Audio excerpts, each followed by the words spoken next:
안녕하세요. 한의사 윤소영입니다. 세상의 모든 연애 가사가 다 내 이야기처럼 느껴질 때가 있죠. 오늘은 나쁜 여자 혹은 나쁜 남자를 사랑한 경험이 있으시다면 아마 이 작가 내 머릿속을 들어갔다가 나왔나? 라는 생각이 들 만큼 1000% 공감하게 하는 소설 브람스를 좋아하세요?에 대해서 소개해 드리려고 합니다. 사랑에 눈이 멀어버렸을 땐 남들 눈에는 빤히 보이는 나의 불행한 연애가 보이지 않기도 하죠. 연애를 하다 보면 꽤 나중에서야 사랑했던 그 사람이 쓰레기였음을, 그리고 나에게 한없이 나쁜 사람이었다는 걸 깨닫게 되는 경우가 있습니다. 사실 알고 나서도 마음을 접기가 쉽지가 않은데요. 심지어는 상대방이 나를 좋아하지 않는다라고 해도 놓아버리기가 쉽지 않은 이유가 무엇일까요? 그동안 내가 그 사람에게 쏟아부었던 시간과 정성이 억울해서, 이 사람을 대체할 상대가 없어서, 연애 초기에 나를 사랑했던 기억 때문에, 방금 제가 말씀드린 이 모든 이유들이 복합적으로 작용하겠죠. 그런데 저의 경험상, 또 그리고 이 소설에서 이야기하고 있듯이 이제 손을 놓지 못하게 하는 가장 결정적인 원인은 영원한 건 없다, 즉 모든 건 변하기 마련이다 라는 깨달음 때문인 것 같습니다. 영원히 홀로 남겨질 수 있다라는 두려움을 안고 새로 불안한 사랑을 시작하기보다는 불행하지만 안정적인 상태를 선택하게 되는 것이죠. 이 소설 브람스를 좋아하세요에서는 총 3명의 인물이 등장합니다. 여자 주인공이 폴, 그리고 그녀의 오랜 연인인 로제와 새로운 사랑인 시몽, 이렇게 3사람인데요. 오랜 연애 기간 동안 계속 바람을 피지만 그녀와 안정적으로 연애 관계를 지속하는 나쁜 남자 로제, 14살이나 어린 새로운 사랑 시몽, 이 둘 사이에서 방황하는 것이 바로 이 이야기의 큰 골자가 되겠습니다. 로제는 책임에서 자유로운 나쁜 남자입니다. 사랑의 안정감은 가져가고 싶은데 책임은 지고 싶지 않은 이기적이고도 비겁한 남자죠. 로제에게 있어 폴은 어쩌면 보험과도 같은 존재인지 모릅니다. 시몽은 로제보다 폴을 훨씬 더 사랑해주겠다고 하는 사랑에 열정적이고 순진한 남자입니다. 그는 왜 자신이 그토록 사랑하는 폴이 로제에게 그런 대접을 받아야 하는지, 또 왜 그녀는 그런 부당한 대우를 받아가면서까지 로제를 사랑한다고 말하는지 이해하지 못합니다.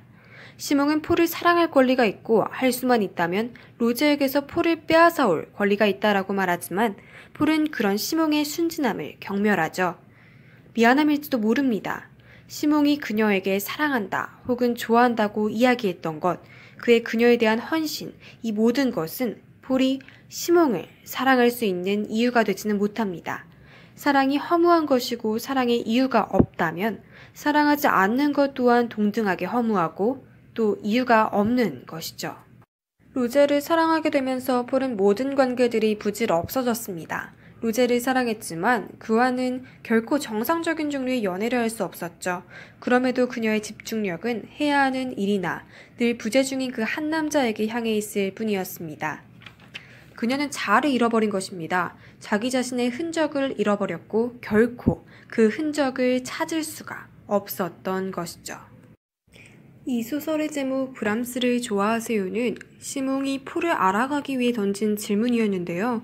그 짧은 질문이 그녀에게는 갑자기 그녀가 잊고 있던 모든 것, 의도적으로 피하고 있던 모든 질문들을 환기시키죠. 과연 그녀는 로제를 제외하고 또 치이는 이를 제외한 어떤 다른 것에 대해 좋아할 여유를 가지고 있긴 한 것인지에 대해서 말이죠.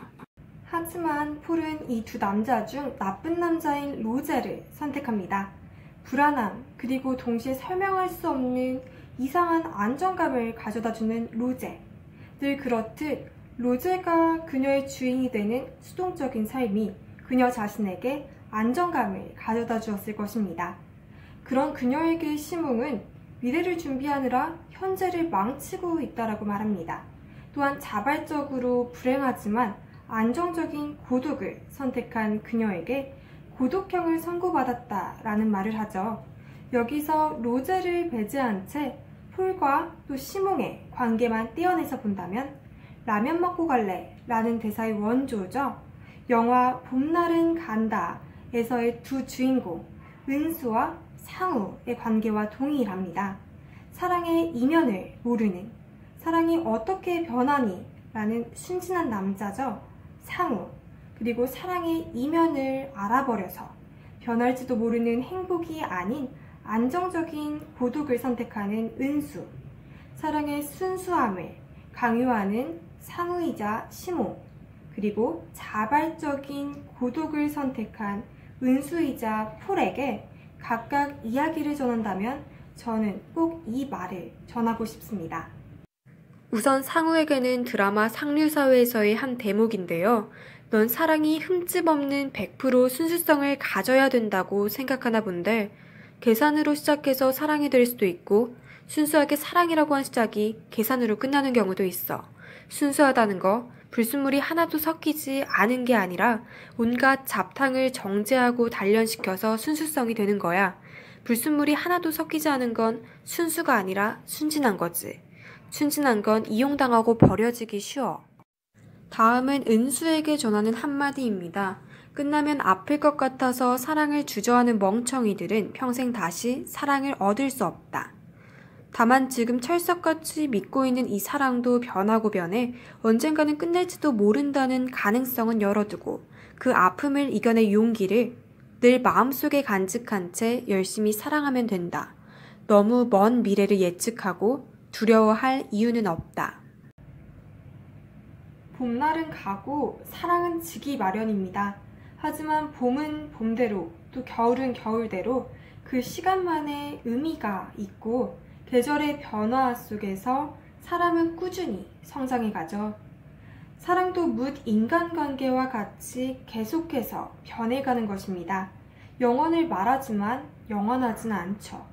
도무지 한치 앞이 보이지 않는 이 막막한 사랑을 앞에 두고 우리가 할 수 있는 것이라면 그래도 사랑하기 위해 하루하루를 열심히 발버둥치며 살아가는 길밖에는 없지 않을까 싶습니다. 오늘은 사랑받고 싶다면 사랑하라 라는 이야기를 드리면서 마칩니다. 지금까지 한의사 윤소영이었습니다. 들어주셔서 감사합니다.